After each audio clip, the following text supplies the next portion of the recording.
नवरंगपुर जिले में आज आरंभ है प्रथम पर्याय निर्वाचन पोस्टल बैलेट मतदान।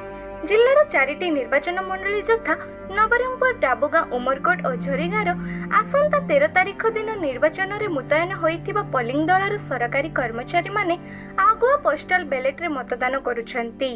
एही पोस्टल मतदान आज 3 दिन धरी जारी रहिबो।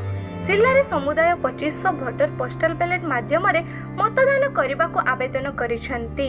जिलार 4टी निर्वाचन मंडली 4टी स्थान में पोस्टल बैलेट मतदान केन्द्र करा जायछि।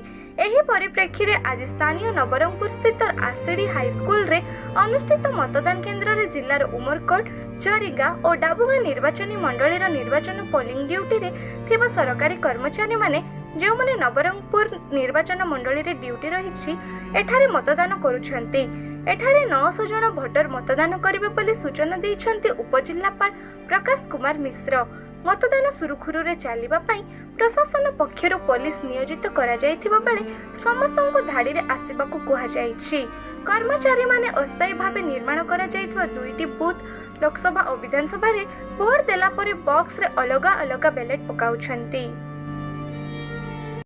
आज आमर जो सरकारी कर्मचारी माने पोलिंग ड्यूटी रे पड़े वोटर्स इलेक्शन ड्यूटी एमानकर पोस्टल बैलेट माध्यम रे आज भोट दान होउची।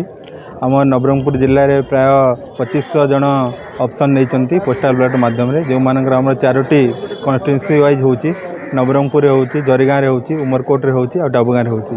वर्तमान आम नवरंगपुर कन्स्टिट्यूएंसी पई आरसीडी हाईस्कूल रे भोट दान चली जो माने पोस्टल बैलेट माध्यम रे आमर प्रिजाइडिंग ऑफिसर टू आरंभ करी पोलिंग ऑफिसर माने भोट दान दौरान। आम नवरंगपुर कन्स्टिट्यूएंसी पई प्राय 900 जन ऑप्शन नहीं तीन दिन में पोस्टल बैलेट माध्यम भोट दान करेंगे। आमर 2, 3, 4 तारिख रे आम नवरंगपुर जिला हम बाहर जिला आम इंटीमेट करूँ से हिसाब से भोट दान देवे।